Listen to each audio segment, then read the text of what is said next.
in your book, Youth Empowered, you talk about this, where you start talk about small groups. You break down the roles of youth workers in both small, medium, and large churches. How does this dynamic change from each of those? I think it's a great observation of how this works in each of these. Yeah, so there's different dynamics for how a youth ministry would operate depending on the size. I mean, not all things are applicable in a small or medium or large size in youth ministry. And when I say that, I sort of mean like for the purpose of our conversation, like small being like 0 to 20 students, Right. Sure. medium being sort of like 20 to 50, and then large basically 50 or more from that point on. And so there's different needs for the youth ministry at every point. And then I also would want to say that the way that I come at it would probably be more of like with the intention of making a student-led youth ministry. So what you'll find in the book is that everything is sort of written through that lens, so to speak. So with that in mind, having the different roles in place, you've got different dynamics going on between your youth pastor, your youth leader, your students, your parents, and so when you've got the earlier stages of, let's say if you're starting small, you are probably vision casting more for a student-led youth ministry, right? Mm-hmm.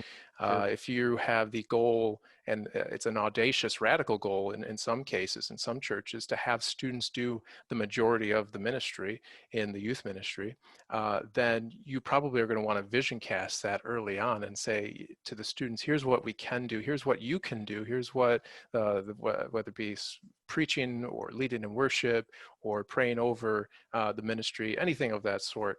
And so kind of like, with Rick Warren and Saddleback, his first service was in his living room. I'm sure Yeah. he casted a big vision on Yeah. that first night to get to where Saddleback is today.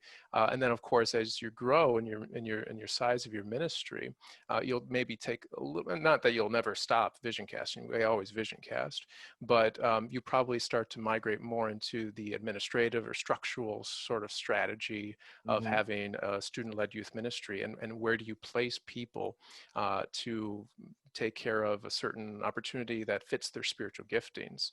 And so the youth pastor will probably take a step back from mentoring students at that point and then begin to maybe more mentor youth leaders or youth ministers. I use them sort of interchangeably, youth Sure. ministers. Sure.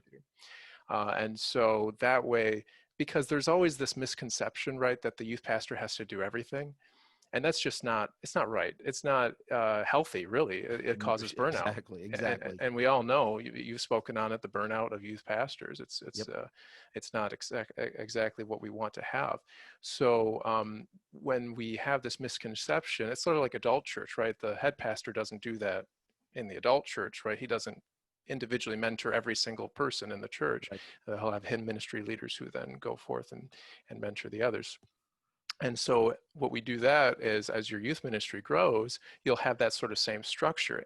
And a lot of that is related there too, with how the structure of adult church can relate to the structure of youth ministry, because the youth pastor will eventually become a more behind the scenes figure who Right. will probably take next to no credit for the stuff that they do, and they're like acting like a mirror, right? They shine and reflect the praise and the comments and all the good stuff back onto the leaders and the students, and just basically saying, you guys are doing a great job. I'm so excited for the things that are going on in the ministry because of what you guys are doing, and just sort of giving all that praise back to them.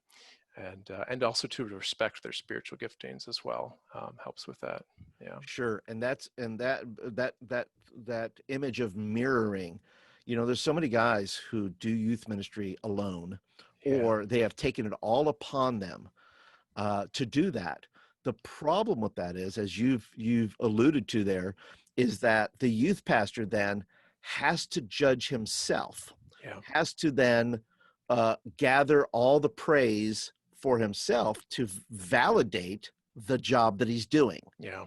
He has Yeah.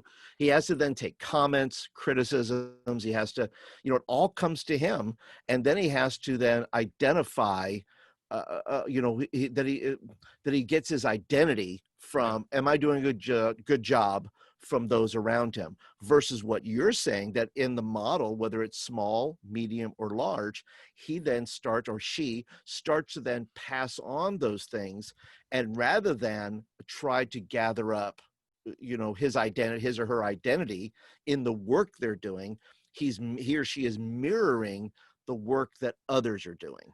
That's right. Yeah, yeah, and just encouraging them and giving them an uplifting bit of advice or mentorship or coaching to help them. So that way, there's no pressure that the youth pastor has to do everything, and there's so much burden on the youth pastor to be creative 100% of the time. And even the Oh my most creative goodness. people, there's a level, right? There's this degree at some point where Yeah.